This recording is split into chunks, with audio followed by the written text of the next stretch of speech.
Dear guests, dear participants, I would like to present our next participant of our competition, Evgeny Fib, and the topic of his seminar paper is devoted to national risk. Shall I start? Good evening, ladies and gentlemen. I'm here to present you my seminar paper on the topic measuring risk. It was aimed to answer the question, what is an optimal combination of risk measuring methods in the real investment domain in Ukraine to ensure high reliability of the estimates and to minimize the errors.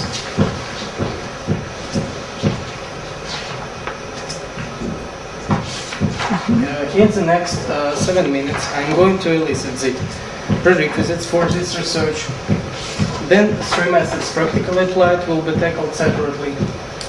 And finally, the overall judgment as to optimal combination of these methods will be made. This paper aimed to give an optimal combination of risk measuring methods for the exact project, for the exact company of chemical industry of Donetsk region.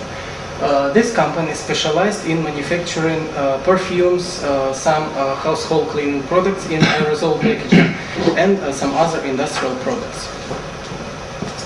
To evaluate the risk level and to give the specific advice, the most popular risk measurement methods were taken, among which are standard deviation and probability distribution, sensitivity analysis, certainty equivalent approach, capital asset pricing model, simulation technique, and adjustment for inflation method. We have studied each method separately to illustrate its opportunities and deficiencies.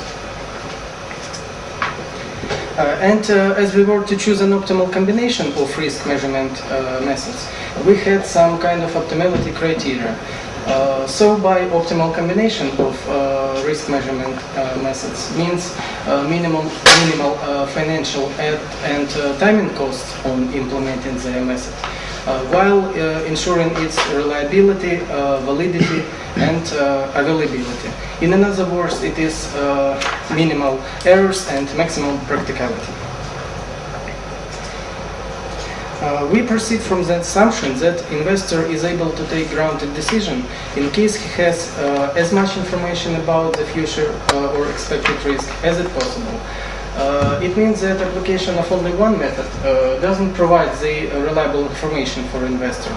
That is why in our case the information that investor need to know is the sensitivity of the project, then its standard deviation, and the NPV of certain cash flows. Now please hold your attention at the slide. As you can see, sensitivity analysis is used there. Sensitivity analysis is a popular way to find out how NPV will change if sales volume, if labor or material costs, the discount rate, or other factors vary from one case to another. As you can see, we have taken as a base discount rate 16% and changed it in 3% to each direction. And from the data obtained, it was concluded that the project is very sensitive to the changes in discount rate. On the next slide, the same operations were done with the sales volume. The sales volume changed by 3% to each direction, and finally, from the data obtained, it was concluded that the project is extremely sensitive to the changes in discount rate, and it is less sensitive to the changes in sales volume. The next method which was applied is the standard deviation and probability distribution methods. This method helped us to calculate the exact amounts of expected risk. It was applied to the first year of the project. Also, this method gave us the average measure of how far each of 3 outcomes fall away from the expected value. Generally, the larger is standard deviation, the greater is the risk. And to determine the certain NPV, the certainty equivalent approach was held. The idea behind the certainty equivalent approach is to separate the timing of cash flows from their riskiness. Cash flows are converted into the certain cash flows, which are then discounted at the risk-free rate.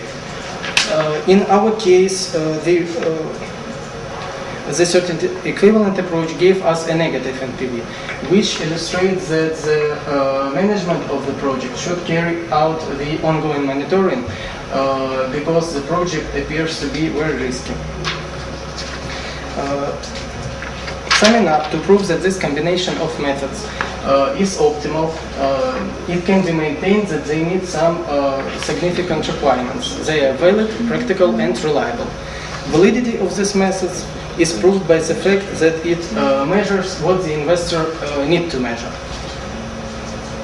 The reliability of this combination is proved by the experience of this method's practical application and the relevant data of the project. And finally, the practicality of this combination based on taking into account the current economical situation in Ukraine and the capacities of the customer. So, thank you very much for your attention, and now I'm ready to answer all the questions concerning paper and presentation. Thank you very much.